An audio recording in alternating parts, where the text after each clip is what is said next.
And I do believe that we have rotten politics, and I'm not using that as an exaggeration. Hey everyone and welcome. Well, this is a video I never wanted to bring you, but due to the authorities and the Tories and all of the police and the care workers, I'm going to have to. As you may be aware, it's been 10 years since the Rotherham grooming scandal, and a report seen by the Times has found that police and social services across the country are still failing to protect tens of thousands of young girls from grooming exploitation and abuse. Yes, you heard that right. Tens of thousands. Still. Internal police reports found that there was little evidence of exploiters being investigated. Not convicted, even being investigated. And this is as over 56,000 missing episodes involving children have been recorded since 2018. This isn't historical stuff, this is now. So it's still going on, backed by cops, social services and authorities. Happening right now. You may be like me wondering what the term missing episode is. Never heard that one before. So what counts as a missing episode, everyone? Missing episodes are recorded when parents or social workers cannot find a child known to be at risk of grooming exploitation and call the police to find them instead. This is then logged as a single one episode until the child is located again. So that's what missing episode means. Now, when you put the numbers in with this, it's shocking.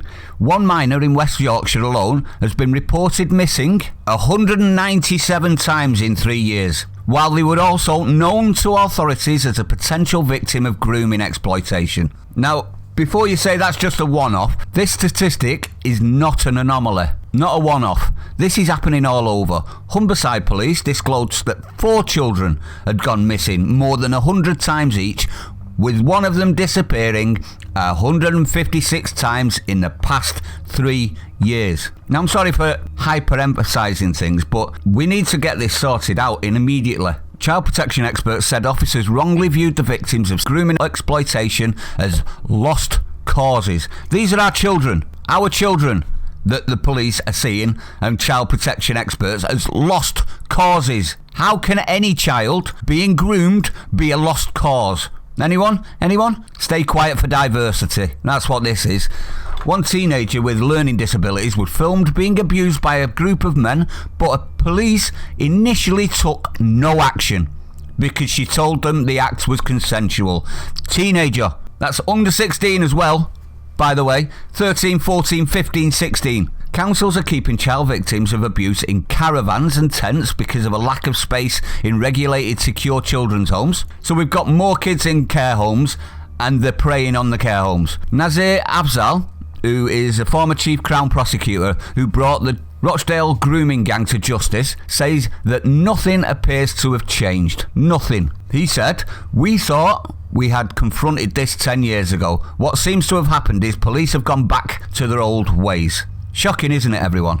Meanwhile, other child exploitation experts believe a lack of empathy or even care among frontline workers is helping fuel the problem. One anonymous one said, "There is a challenge in changing the attitudes of frontline workers who may for years have seen these young people as a nuisance." Are we getting angry at anyone? Because I did. The shame of our nation is the shame on authority not doing a thing to stop, which is effectively child rape on an industrial scale by predominantly Pakistani Labour voters. I'm sorry, but it's true. 30 years and nothing is done. It's still happening. Sack all the cops and jail them. Sack all the care workers and jail them that can be proved complacent. Sack everyone concerned and put them in a dark hole.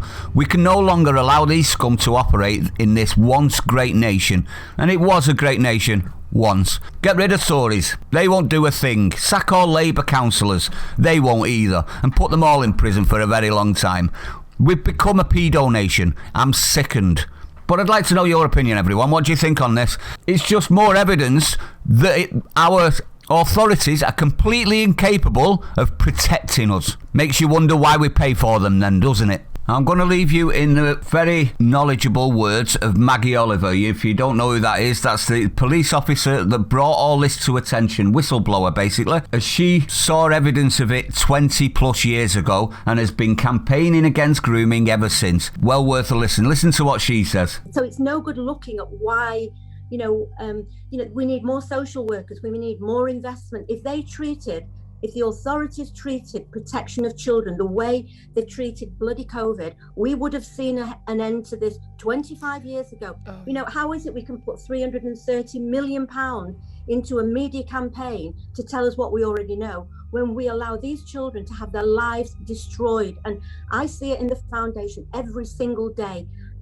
30 years on, people who have never spoken about their abuse, and it has destroyed their lives. And absolutely. It makes my blood boil. Oh, I think everyone listening right now, you're an absolute hero on this, and I just wish more people would listen to you. If you're new to the channel, don't forget to like, comment, subscribe, share this one out. We need everybody to know about this. No more of these idiots hiding their head in the sand and hoping it goes away. Obviously, it isn't, to the detriment of 56,000 children going missing since 2018. Let that sink in. 56,000 of your children, of our children. See what I'm getting at? Share it out. Make sure you share it out, everyone. Stay sane. I'll see you on the next one.